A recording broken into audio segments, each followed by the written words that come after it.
Telangana CM KCR తో MIM అధినేత అసదుద్దీన్ ఓవైసీ భేటీ అయ్యారు. ప్రగతి భవన్లో జరిగిన సమావేశంలో ఆయనతో పాటు ఆల్ ఇండియా ముస్లిం పర్సనల్ లా బోర్డు ప్రతినిధులు, ముస్లిం మత పెద్దలు పాల్గొన్నారు. కేంద్రం తీసుకురానున్న యూనిఫామ్ సివిల్ కోడ్పై ఈ సమావేశంలో చర్చించారు. సమావేశంలో ముస్లిం పర్సనల్ లా బోర్డు ప్రతినిధులు, పలువురు మత పెద్దలు కూడా పాల్గొన్నారు. యూనిఫామ్ సివిల్ కోడ్కు సంబంధించి చర్చించినట్టుగా తెలుస్తోంది.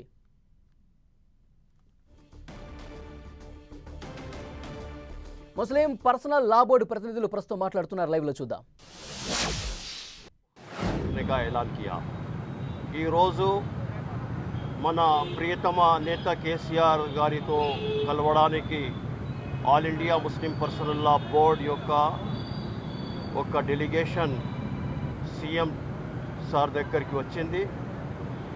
వారితో యూసీసీని వ్యతిరేకించాలని, అపోజ్ చేయాలని వారితో విన్నవించాము. వారు 100% యూసీసీను పార్లమెంట్లో వ్యతిరేకిస్తామని మరియు లైక్ మైండెడ్ పార్టీస్లను కూడా తయారు చేస్తామని వారు హామీ ఇచ్చారు. మేము వారి యొక్క కృతజ్ఞతలు తెలియజేస్తున్నాము.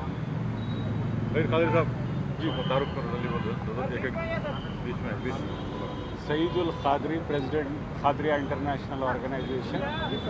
आज हम अली जनाब केसीआर साहब से मुलाकात किए, बैरिस्टर असदुद्दीन ओवैसी साहब की साथ और केसीआर साहब से ये बात को हमने बड़ी पुरजोर अंदाज से कही कि ये न सिर्फ मुसलमानों को बल्कि ट्राइबल्स को और सिख कम्युनिटी के और दीगर जो कम्युनिटीज़ है उन सबको ये अफेक्ट करेगा यूसीसी, और इसीलिए इसकी हम मुखालिफत करते हैं।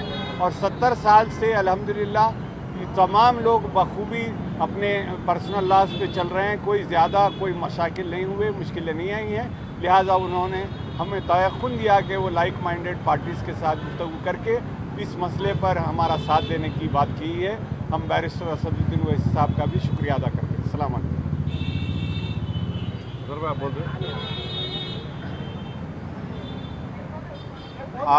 आज all India Muslim personal law board के तेलंगाना के जितने मेंबर्स और जो तेलंगाना में जितने मुस्लिम रिलीजियस ऑर्गेनाइजेशंस के हेड हैं उस पर मुश्तमिल एक डेलीगेशन मौलाना खालिद सैफुल्लाह रहमानी साहब जो all India Muslim personal law board के प्रेसिडेंट हैं, उनकी लीडरशिप में, उनकी क़यादत में तेलंगाना के मुख्यमंत्री वज़ीर आला से हमारी मुलाकात हुई, जिसमें हम तमाम ने जनाब के चंद्रशेखर राव साहब से इस बात का मुतालबा किया, इस बात की गुजारिश की कि बीजेपी हुकूमत की तरफ से, नरेंद्र मोदी की सरकार की तरफ से जो यूसीसी लाने की बात की जा रही है, हमने तेलंगाना के मुख्यमंत्री और वज़ीर आला से ये कहा कि आप उसका अपोज करिए, उसकी मुखालिफत करिए। हमने चीफ मिनिस्टर को इस बात का याद दिलाया कि पिछले 10 साल से तेलंगाना स्टेट में उनकी सरकार है, स्टेट में पीस बहुत स्ट्रांग हुआ है, अमन मजबूत हुआ है।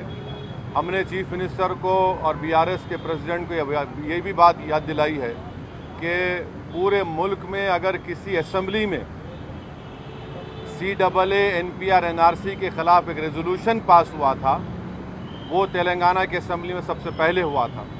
और हमने चीफ मिनिस्टर को अपने रिप्रेजेंटेशन में ये बात दिलाई कि जब CAA का रेजोल्यूशन तेलंगाना में असेंबली में पास हो रहा था तो उस वक्त BRS की हुकूमत ने, सरकार ने उस रेजोल्यूशन में प्लुरलिज्म और सेकुलरिज्म की बात की थी।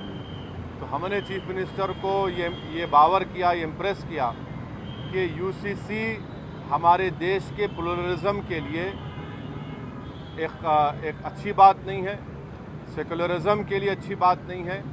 हमने चीफ मिनिस्टर से all India Muslim personal law board ने जो लॉ कमीशन को, जो all India Muslim personal law board ने एक नोट दिया है जो 74 पेजेस पर मुश्तमिल है, उसके इम्पॉर्टेंट पॉइंट्स हमारे प्रेसिडेंट मौलाना खालिद सैफुल्लाह रहमानी साहब उनको बताए हैं कि कैसे बीजेपी यूसीसी के नाम पर इस मुल्क के प्लुरलिज्म और सेकुलरिज्म को कमज़ोर करना चाहती है। हमने बीआरएस के प्रेसिडेंट वो तेलंगाना के चीफ मिनिस्टर को भी बताया कि सिर्फ ये मुस्लिम माइनॉरिटी का मसला नहीं, ये क्रिश्चियंस का भी मसला है। ये मसला ट्राइबल से भी जुड़ा हुआ है और सिर्फ नॉर्थ ईस्ट के ट्राइबल नहीं है, तेलंगाना में ट्राइबल है, मध्य प्रदेश में ट्राइबल है, छत्तीसगढ़ में ट्राइबल है, गुजरात में ट्राइबल है, राजस्थान में ट्राइबल है। उनका एक कल्चर है और उसका तहफ़्फ़ुज़ करना, और ये सिर्फ ट्राइबल नहीं बल्कि हमारे हिंदू भाइयों के लिए भी ये चीज़ अच्छी नहीं होगी, क्योंकि हिंदू अनडिवाइडेड फैमिली के तहत 3000 करोड़ का टैक्स रिबेट हमारे हिंदू भाइयों को मिलता है। 2015 के इनकम टैक्स के फिगर्स हैं, और अगर यूसीसी आएगा तो Hindu succession act, Hindu marriage act, ये तमाम चीज़ें ख़त्म हो जाएंगी। तो ये मुल्क के लिए ठीक नहीं है। हमारे मुल्क का प्लुरलिज्म हमारे मुल्क की खूबसूरती है, और भारत के प्रधानमंत्री को प्लुरलिज्म से एलर्जी है, वो प्लुरलिज्म को पसंद नहीं करते। हमने चीफ मिनिस्टर को के चंद्रशेखर राव के बताया कि भारत के प्रधानमंत्री बोलते कि एक घर में 2 कानून कैसे होगा। तो आज आप देखिए कि भारत के प्रधानमंत्री ने गलत कहा, मिसगाइड किया पूरे नेशन को। हमारे मुल्क में सीआरपीसी हर स्टेट में अलग है। हमारे मुल्क में 2 कानून हैं। अगर आप देखेंगे तो नागालैंड में सीआरपीसी का अभी तक इम्प्लीमेंटेशन नहीं हुआ। हमारे देश में अगर आप कोई बड़े